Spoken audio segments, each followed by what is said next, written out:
আসসালামু আলাইকুম ওয়ালাইকুম আসসালাম। রাহমাতুল্লাহ। ওয়ালাইকুম আসসালাম রহমতুল্লাহ। অ্যাডভোকেট বাবু মির্জা ভাই, আমি সায়েম বলছি। ভালো আছেন আপনি? জি আলহামদুলিল্লাহ। ভাইয়া, আমাদের যে আরব জামাতের হজরতদের উপর হামলার যে আসামি, আপনার হ্যাঁ, মাওলানা আমানুল্লাহ, উনি তো গতকালকে রাতে অ্যারেস্ট হয়েছে। তো এখন এই জি মামলাটার জি। ব্যাপারটা আপনি দেখভাল করতে আছেন। তো একটু এখন সর্বশেষ কার্যকর যদি আমাদের শুনাইতেন, সাথীরা খুব ফায়দা হইতো। গ্রেফতার করে পাঠাইছে আজকে জি কোর্টে পরে, জি জি। যার ফলে আজকে কোর্ট হয়নি, আগামীকাল হয়তো কোর্টে উঠাবে তারা। তো এখন এখন আগে এখন জি, ওই আসামি কোথায় আছে? জেলে নাকি থানায়? জেলখানায়। ও, তাকে জেলখানায় প্রেরণ করা হয়েছে না? কালকে রাত্রি ছিল থানায়, আলফাডাঙ্গা থানায় ছিল। জি জি তাকে আজকে পাঠাইছে কোর্টে, কোর্ট হয়ে যাওয়ার পরে আর কি। জি জি। যার আর ফলে আজকে কোর্ট ধরতে পারে নাই, জি জি। আগামীকাল কোর্টে উঠাবে। তা এই মামলাটা কোন ধারার উপরে হয়েছে? মামলাটা একটু আমাদের একটু যদি ডিটেলস বলতেন। এই মামলাটা তো হয়েছে 295 ধারায়, ধর্মীয় অনুভূতিতে আঘাত দেওয়ায়, জি জি ওই কাফের মুরতাদ বলায়। জি জি হুম, এবং অপমান করে বের করে দেওয়ার জন্য সেকশন আছে। তারপরে মারধর করেছে, সে ধারাও আছে। 323 আছে, 325 আছে, জি জি আবার এই 342 আছে। অবৈধভাবে অপহরণ করে নিয়ে আটক করে রাখছে, অবৈধ আটকের সেকশনও আছে। জি জি। বিদেশি এখন মেহমানদের ব্যাপার এরকমের কোনো আছে কিনা?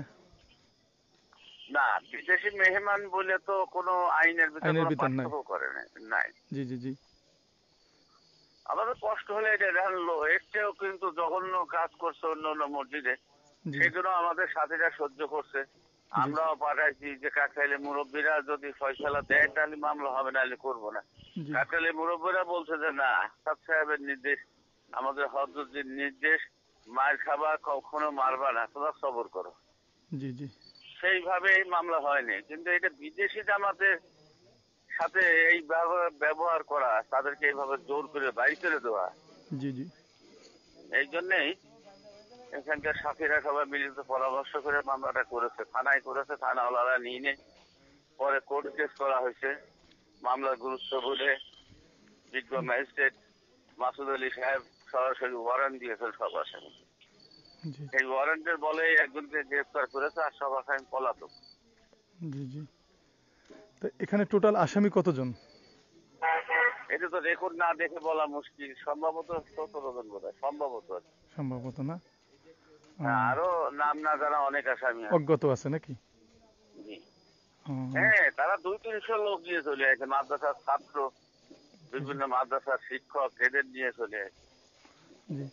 আর যে আসামি এর অ্যারেস্ট হয়েছে এর ভিতরে জি জি তবলিগের সাথে, তার জি। ভিতর তবলিগের সাথে নাই বললেই চলে। আহ, তাহলে মাদ্রাসার শিক্ষক, ছাত্র, এইরকম 2-4 জন হয়তো থাকতে পারে আর কি, আহ, যারা একটু মৌলানা সাহেবদের সাথে একটু সম্পর্কিত, তারা হয়তো ওনাকে ছেড়ে আসতেও পারে না। জি জি।